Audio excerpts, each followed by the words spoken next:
Today we look at the question of success. Okay? The question is, who succeeds and why? Okay, so we've done a lot of research, and we've discovered that people who succeed for certain reasons. So there is a Columbia psychologist named Walter Mischel, and he devised a very famous experiment called the marshmallow test.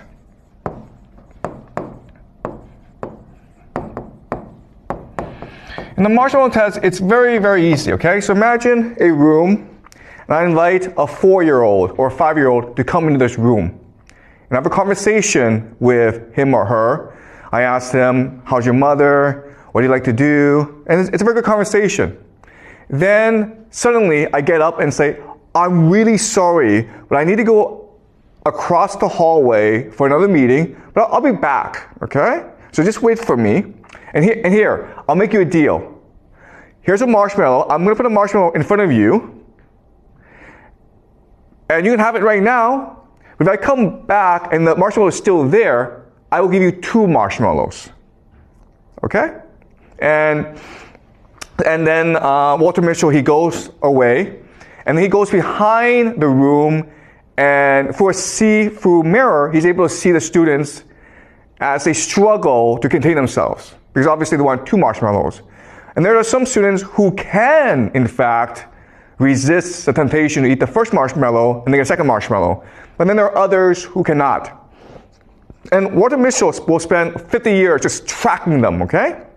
And what he discovers is this. The students who resist the temptation, who get the second marshmallow, they are much more likely to do better in school. They have higher test scores. They have better careers. Their careers are more stable. They get promoted in their careers. They're much more able to find a stable relationship. They avoid jail. They avoid drugs. They avoid alcohol. They're more lean. They're more fit. They live longer. Better teeth. And those who cannot resist and eat the first marshmallow right away, they have the opposite effect, okay? And so the idea is that for Walter Mischel, success means delayed gratification. And all this means is that people who succeed are capable of long-term planning. To succeed today, I will make sacrifices necessary, okay? So if my friends are playing outside and I need to do my homework, well, I'm going to stay home and do my homework. Okay, so long-term planning, what he calls delayed gratification. Or a much more simple way of saying this is the idea of self-control, right? Or the idea of emotional regulation. You're able to keep your emotions in check. If you're angry, you're able to calm yourself down.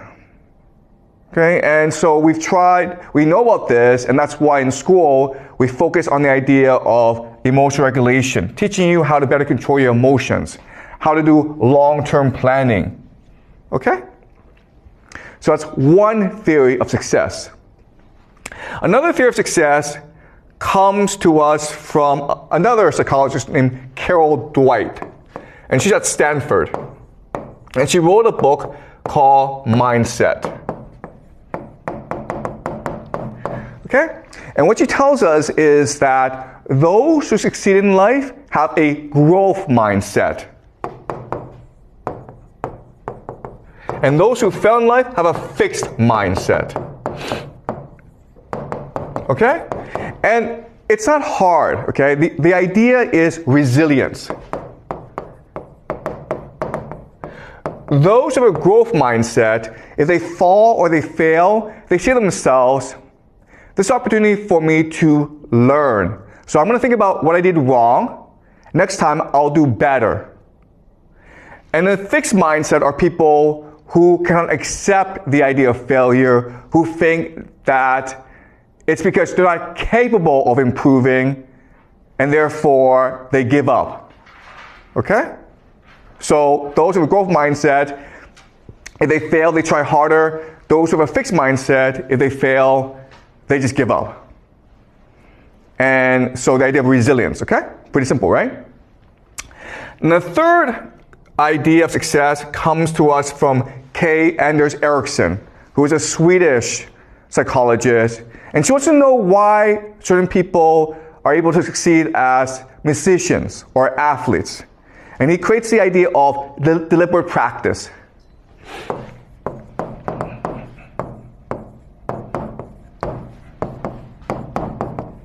Okay? So what he found is that people who want to become athletes or musicians, they work really hard. They practice every day. But the people who succeed practice strategically. Okay? So those who work hard just work a long time. But those who work strategically have a plan. The plan is this. What are my goals?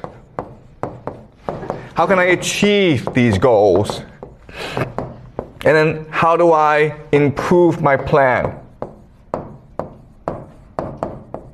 Okay? So they're examining their own practices. And they're trying to figure out where the weaknesses are, where they can improve, then set a plan on how to improve, and then they follow this plan. And if this plan helps them improve, they stick to the plan. But if the plan doesn't really work, they change the plan as well, okay? So this is the idea of self-reflection. Or self-assessment. Constantly thinking about how you are as a student and figure out how to improve your own learning strategies. And what K. Anders Ericsson discovered is that if you do this, you'll succeed at anything. And this is true, okay? And the reason why we know it's true is there are two American psychologists named Dunning and Kruger. There's something, the Dunning-Kruger effect. And so what they did was this. They ran an experiment. They had 500 students in their psychology class, first year university. They made every student take an IQ test.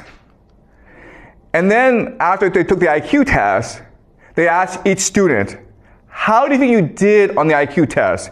Do you place in the top 5% or the bottom 5%? And it turns out that no one got the ranking correct. Okay? So those who were in the top 5% in terms of IQ thought they were maybe in the top 20%. Because for them it was easy, so they assumed for everyone else it was easy as well. But what was dramatic is that those who scored the lowest thought they were average, okay? So the worst 5% in the class thought they were in the top 50% or just average. And the reason why is those people who are stupid lack the capacity to know they're stupid. Okay? So what Dunning-Kruger discovered is that the hardest part of being a student is to assess yourself properly, to know exactly where you stand and how to improve. Those who are stupid are often the most confident in the world. That's what's called the Dunning-Kruger effect. And this helps us explain why the world is why it is. Because often the people in power are stupid. They don't know they're stupid. They're overconfident. And they do stupid things like Donald Trump, okay? All right? All right, so now we have these three theories, right? We have self-control, we have resilience, and we have self-assessment. And so as educators, as schools, what we can do is devise strategies and curriculum to help students all succeed, correct, right? The problem is that when we actually try this, it doesn't work. Okay? If you take a bad student and you teach him self-control, resilience, and self-assessment, the student doesn't actually get better. The reason why is, okay, and this is a very important idea for you guys to remember, is that correlation does not equal causation. Okay? You guys need to remember this. Just because things are correlated does not mean they cause each other. So I'll give you an example. We know that successful people, they get up early in the morning. Okay? They get up at 4 o'clock in the morning. But just because you get up at 4 o'clock in the morning does not mean you succeed. Okay? Just because you work hard, just because you're resilient, just because you have growth mindset does not mean you'll succeed. But if you're successful, you will get up early in the morning because you are more motivated. If you are successful in life, you will have more self-control. You will have more resilience. You'll be more humble. Okay, does that make sense? So if you're rich, guess what happens? You become successful. And therefore, you will have growth mindset, self-control, deliberate practice. Okay, does that make sense? But just because you have growth mindset, deliberate practice, and resilience does not mean you'll succeed. Okay? So the question for us is, why does this happen? And ultimately, who succeeds? Okay, so we know for a fact that rich people are much more likely to succeed than poor people. And in fact, what we know from macroeconomic studies is that school doesn't really matter. It doesn't matter how well you do in school. If your parents are rich, you'll be successful in life. If your parents are poor, you will not be successful in life. Okay? So what's the difference? Okay, so now let's look at parenting strategies between rich and poor. Okay? So there are lots of differences, but let's focus on 3 major differences. The first major difference is that rich parents speak to their kids more than poor parents. Okay? High vocabulary, low vocabulary. When rich parents speak to the kids, rich parents will use higher vocabulary, longer sentences. Poor parents will just be no, yes, go away. Okay? Another major difference is in attitude. Okay? So rich parents use a friendly attitude, and poor parents use an authoritarian or command attitude. So for example, if you are a rich kid and you go and touch a stove, okay, and you burn your hand, the rich parent will say, listen, you made a mistake, don't worry about it. Let me explain to you why touching a fire is bad for you. Because you'll burn yourself, and you might have to go to a doctor, and we will feel pain if you hurt yourself, okay? So the rich parent will spend a lot of time explaining to the child why this is wrong and how not to do it again. The poor parent is like, don't you ever do that again or I'll beat the crap out of you, okay? Don't do that. Pretty simple, okay? But as you can understand, the rich kid will understand that the world is safe and that he is respected in this world. Okay? Whereas the poor child will think that the world is scary and he or she must be afraid of adults. And this carries on into school, right? Because as a rich kid, you go into school and you think that, oh, my teacher is my friend. So you smile at the teacher and you hug the teacher and the teacher smiles back and now you're friends, right? But if you're a poor kid and you see the teacher, you're afraid to look at the teacher.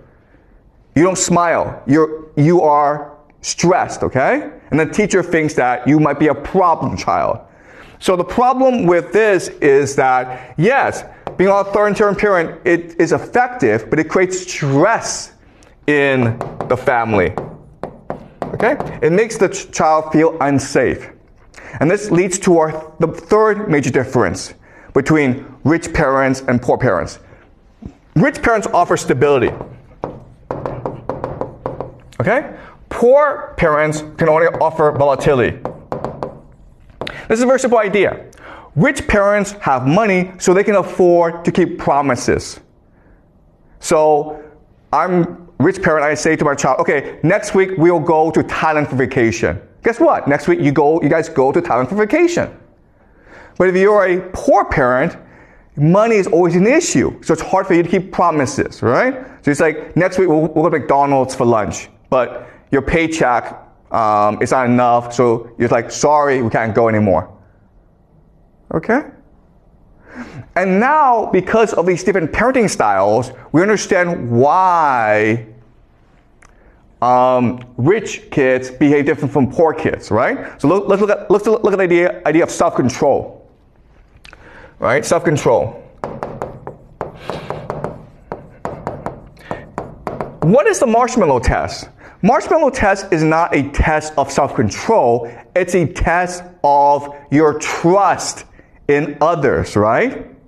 If you believe that the teacher who goes outside, if you believe that he or she comes back and will keep his or her promise, then you will not eat that marshmallow. But if you think that this teacher is lying to me, then you're not going to eat that marshmallow. Then you will eat that marshmallow, right? So it's not really about self-control, it's about your belief and trust in authority figures, right? So if you're rich, you have stability, but if you're poor, you don't have stability, so you're actually better off eating that marshmallow rather than waiting for that second marshmallow, because guess what? Most of the time, you will not get that second marshmallow. Okay, do you understand? So it's not that poor kids are stupid, poor kids are rational, and they're responding to the circumstances that they live in. Okay? And resilience, right? Well, the idea of resilience is that you believe that the world will help you. Right? So if you're rich and you believe that everyone helps you, you can be resilient. Because if you fail, someone will help you get up. If you're poor, if you fail, that probably tells you shouldn't be doing this. Okay? You probably won't succeed doing this. So you don't have much confidence in others. Okay? And the idea of self-assessment, right? Looking inward.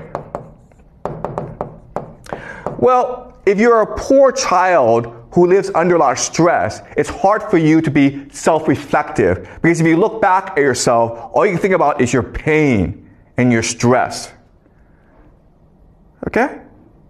So from these different parenting strategies, we can now explain why different students behave the way they do.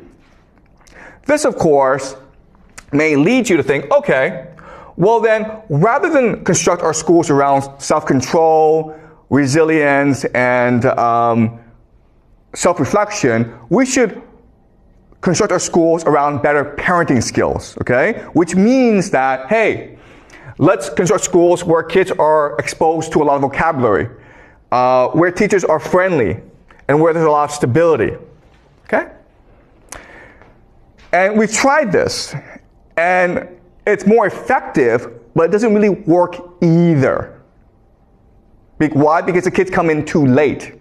A lot of their worldview is already established. Then you're like, okay, well then let's change how parents behave. And when you do that, what you recognize is that, nope, you can't change how they behave either. Okay?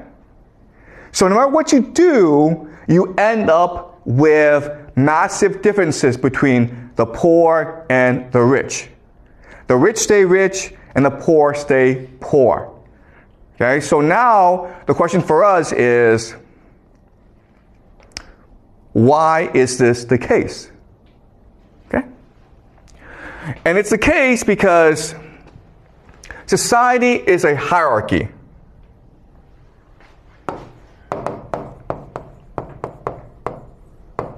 Okay, and the hierarchy is usually divided between the rich and the poor.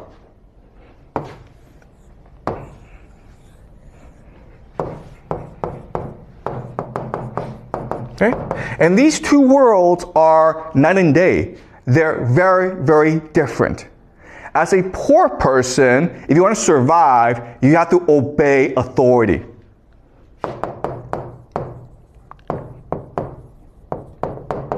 Okay? But if you're a rich person, the way that you get along with others, the way that you maximize your outcome is by negotiating with others. Okay? Negotiating.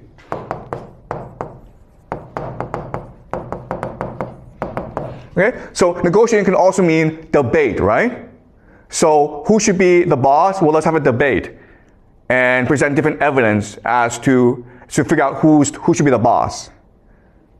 Okay? So negotiation means debate and argument.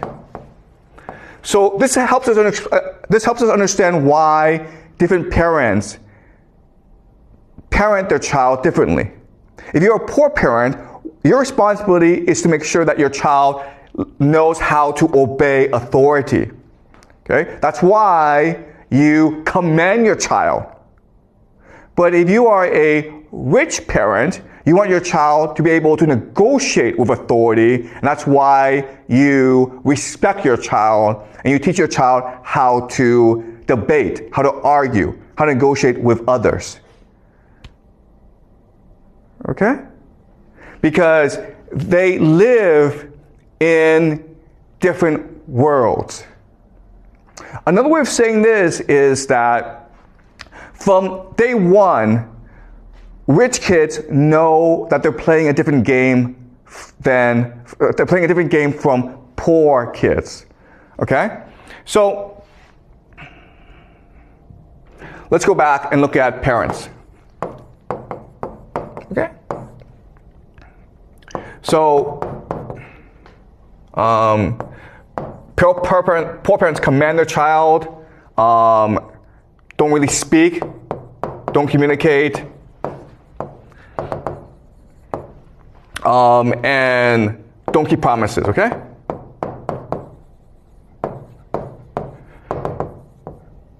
All right, so poor parents do these three things.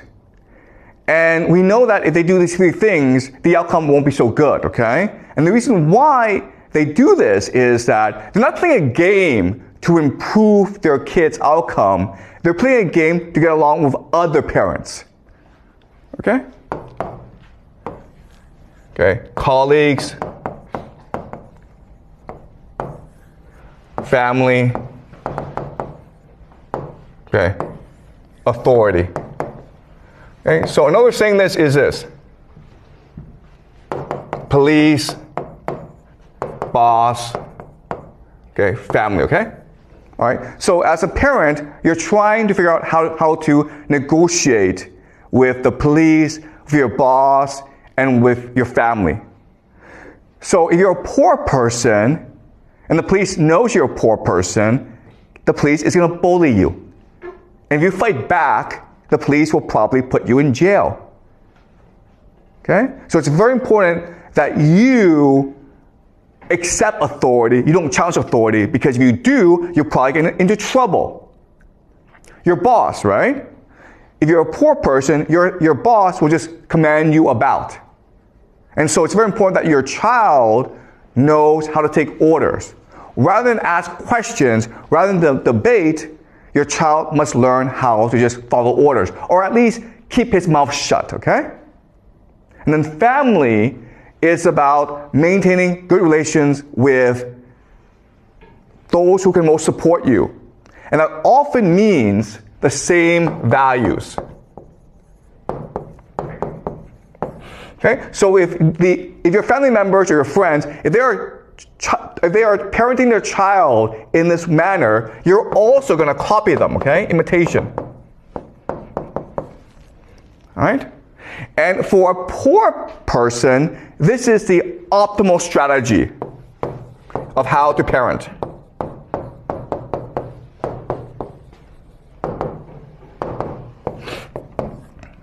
Okay? Does that make sense, guys?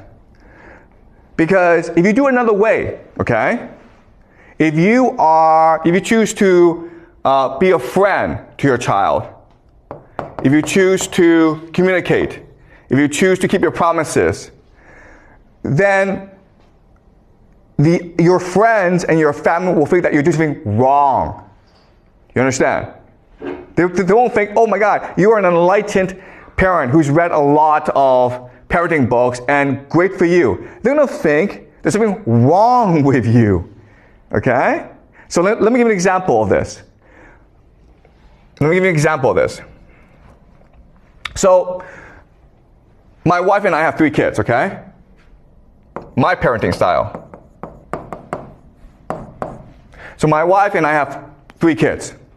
And this is how we parent our kid, okay? First of all, we give our child a lot of freedom. So we don't have our kids do activities, okay? We don't have our kids do lots of activities.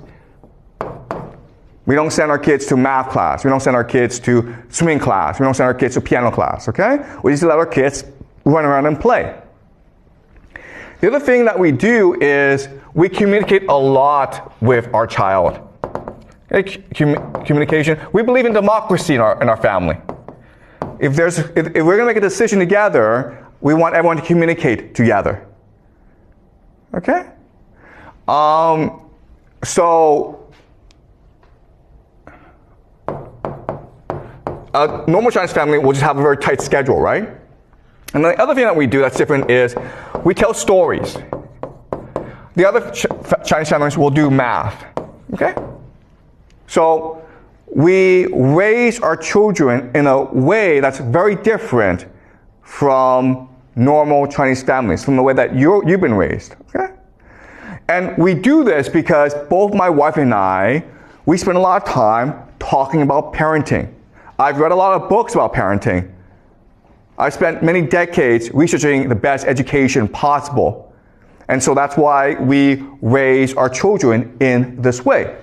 And guess what? Because we do this, we have no friends in China. We have family, but they all think we're crazy. Okay? But we do this because for us, what's most important is to make sure that our children are happy and healthy, and that they have a chance to be creative and be successful in life. Because I think that if you do it this way, the child will not be creative, will not be successful. But if you do it this way, your child will fit into China better. Okay? So, parenting, the goal, the incentive is not for your child to succeed. The incentive is for your child to fit into China or the larger social environment that you are in. Okay? And that's why it's very hard to change the way people behave. And that's why social structures are extremely rigid, because the game they're playing is often just to fit into their environment. Okay? Does that make sense, guys?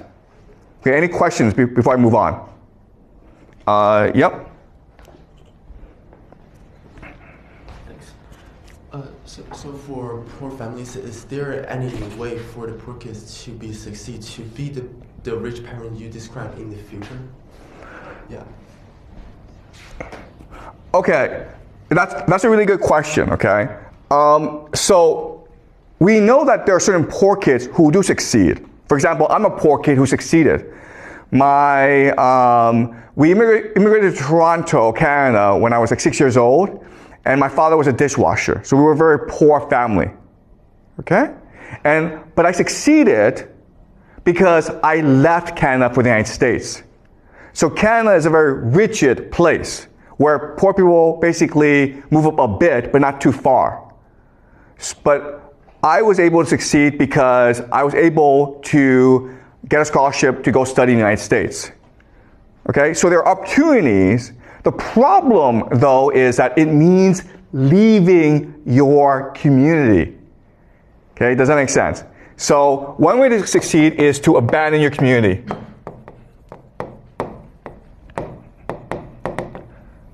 Okay, but that's high risk. Right? So you have to be extremely individualistic to take such a risk. So that's why most people don't do it. Because if you think about it, the safest option for you is to stay within your community. That's what's going to guarantee you the best outcome. But if you choose to abandon your community and just say, you know what, I'm going to go somewhere else and try my luck, that's taking a really high risk, okay? So to succeed, you have to take high risk. So another possibility is war. That traditionally, historically, has been the best mechanism of social mobility. When you go fight a war and you do really well, you get promoted in life. Okay? But again, war is high risk because chances are you'll get killed. Okay? So not just war, but also revolution. Right? Okay? And of course, the best way, of course, is to marrying up. Okay? And that's why, remember in our very first class, we talked about the dating game, right? Where women only want 5 and 4. Okay? The reason why is that 5 and 4 are high status and 3, 2, 1 are low status. So if you're a woman, you don't want to marry into a low status family because your children will be screwed over. Okay? Your best option is to take a risk, gamble into a high status and marry. You want to try to marry into a high status family. Okay? So traditionally, war and marrying up are the two major mechanisms of social mobility. In today's world, abandoning community can also lead to success. Okay, basically immigrating to a place that offers more social mobility, which often means the United States. Okay, but another way of saying this is you have to get really lucky, guys. Okay, so there's lots of poor people who think that, I succeeded because I worked hard and I'm really talented. Look, I was born poor. I lucked into Yale. Okay, it's luck. You can work as hard as you want, but the chances are against you. Okay? And it takes a certain personality, which is you're really individualistic, you're very ambitious, and you have high risk tolerance. Most people don't have that, okay? So yes, there are certain people who, despite their background, they're able to succeed. But that's often the exception to the rule, as opposed to the rule itself. Okay, so thank you. Is this clear? Yeah. Okay, any more questions, guys, before I move on? Okay.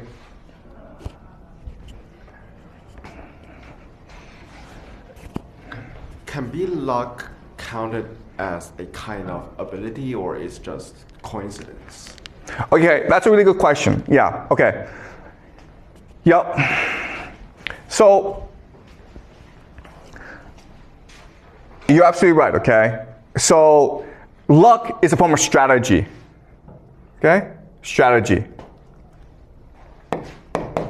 And all this is saying is that you are trying to position yourself in a place that allows you to get lucky. Okay? So I left Canada and I went to the United States because I knew that in Canada, it doesn't matter how hard you work, no one cares. But in the United States, if you work really hard, then you might get lucky and you might meet someone who's like, wow, you're a really hard worker, I want to promote you. Okay? So you're right in that, yes, you can strategize and increase your luck, but it's still luck. All right? And those who succeed are able to think strategically and far ahead and position themselves in a way that allows them to get lucky. Okay?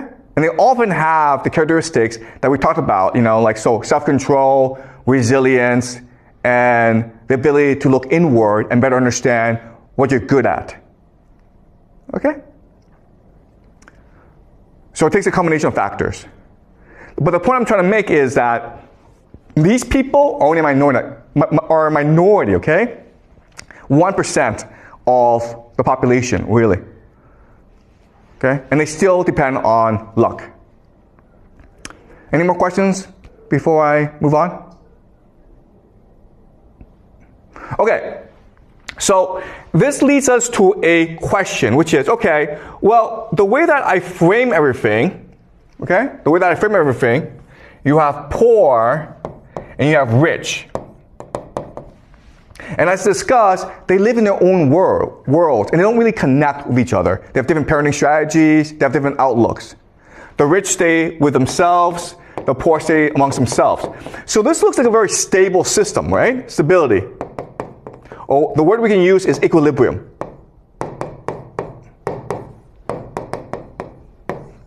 Now the question then is, why do societies collapse? Why are there revolutions? Why are there social changes? This looks like a system of equilibrium where, because of parenting, people know their place and people know how to best strategize about maintaining their place. So why is there social change? And the reason why is that this system has problems and it's stable, but the main problem is this system, okay? It's the rich that's problematic. And the reason why is that the rich are taught from day one to negotiate a better outcome. Okay, so another way of saying this is that the poor is like minimum outcome. Okay? The rich want the maximum outcome. The poor are like, you know what, if I'm alive, if I have a decent job, I'm okay. But the rich are like, no, I need to be the top dog. I need to improve my lot in society. Otherwise, what's the point of my life? Okay? So they have high expectations, okay? High expectations, low expectations. Okay? And this is a problem because power, it's a zero-sum game. Okay? Hierarchy is a zero-sum game. So only a few people can be at the top. So eventually you get into a situation where there are too many rich people and not enough powerful positions. And this is what's called elite overproduction.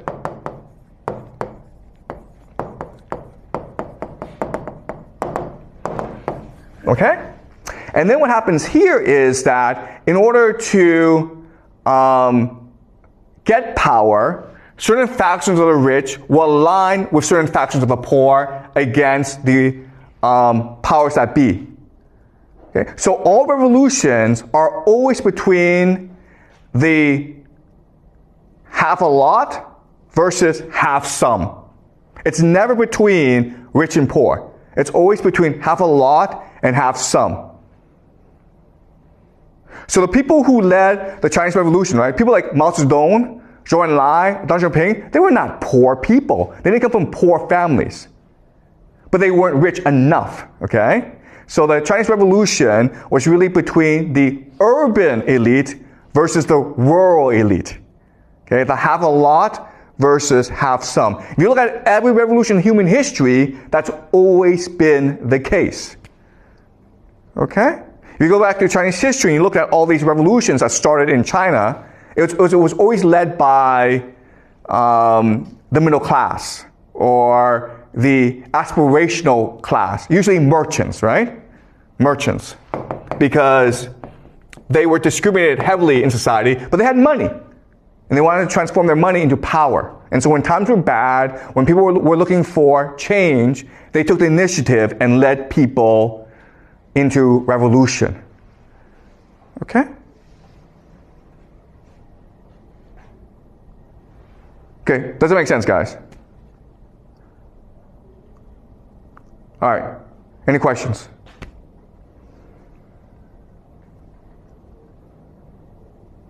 Yeah. All right.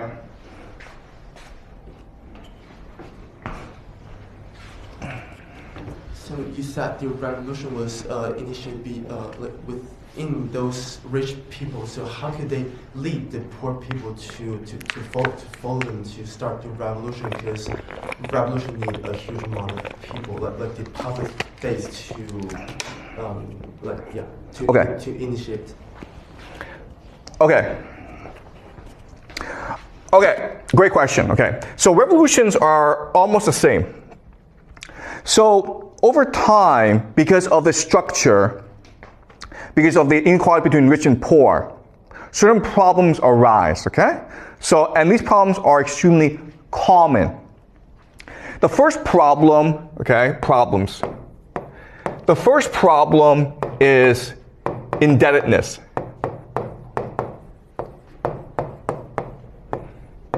Because the rich have a monopoly over wealth, for the poor to survive, they need to borrow money. But over time, because of interest rates, the poor find themselves in slavery. Okay? Because if you can't afford to pay back the bank or the rich person, then your body is collateral, okay? So you become a slave, but not only do you become a slave, but your children become slaves as well. So slavery becomes a very common problem. And then the third issue, of course, is landlessness. Okay? So these are the three most common problems that ultimately become the seeds of revolution. The poor get into debt, and so they lose their land, and their children become slaves. Their children's children become slaves as well. Okay, because of interest rates, it's impossible for you to pay back that debt. Okay, so now you have a majority of people who have absolutely no incentive to live. So what happens now is that a elite, okay, say to these people, follow me into revolution and I will clear your debts. I will give you land and I will end slavery. And that's it. Okay? Every single revolution has been like this. There have been different names, okay? So for example, communists are like, we'll create a communist paradise. But what's a communist paradise? A communist paradise is where debt is canceled, where people are given land, and where no one's a slave, okay? Then others like, okay, we'll create a religious paradise. Islam, okay, so Muhammad, the Islamic Revolution was about this initially. Later on it changed, right? And Muhammad said to everyone, we're going to create a kingdom of heaven. But what's the kingdom of heaven? The kingdom of heaven is where people don't have debt, where people have land to feed themselves, and where there are no slaves. So if you're a Muslim, you can never be a slave.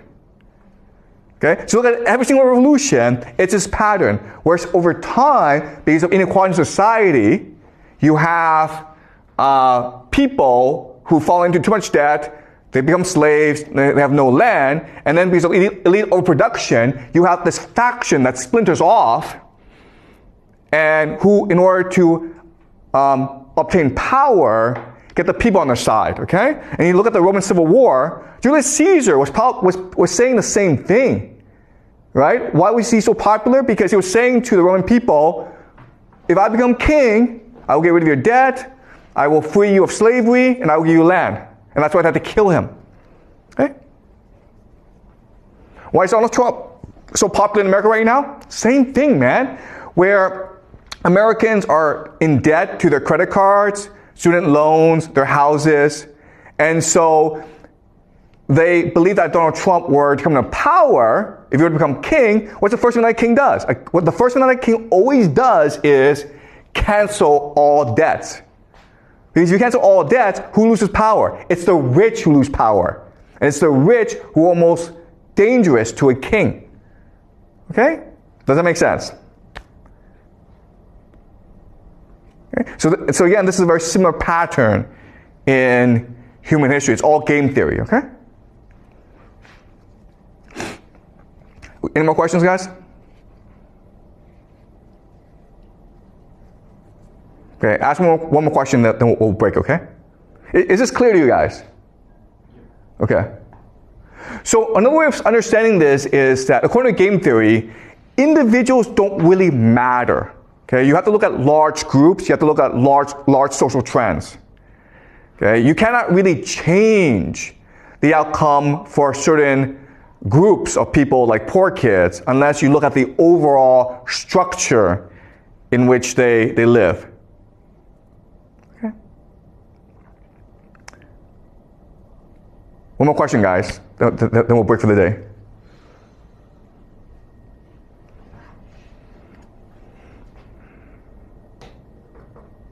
Yeah, Alan?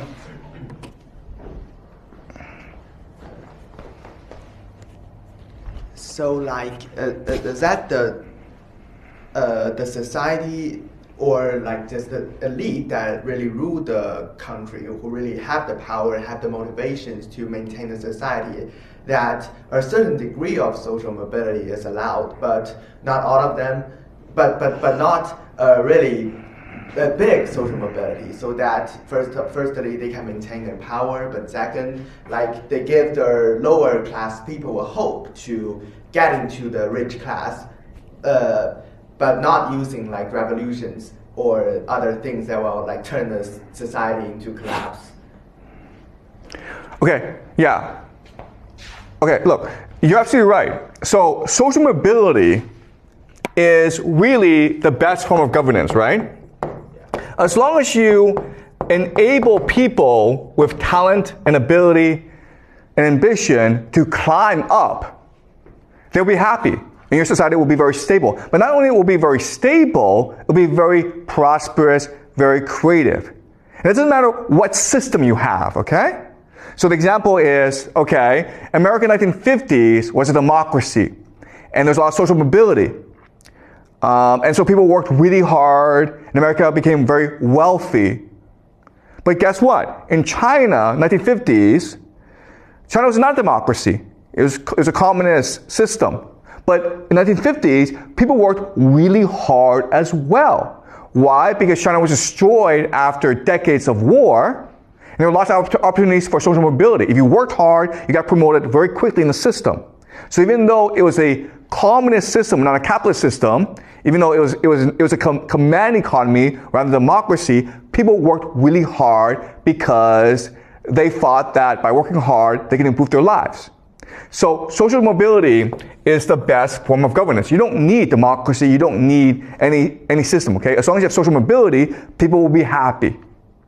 The problem, though, is that over time, less than a generation, all the positions of power are failed, okay? So the people with talent who made the country great, who made the country wealthy, when they get into power, they don't want people like them to replace them. They want their children to replace them, okay?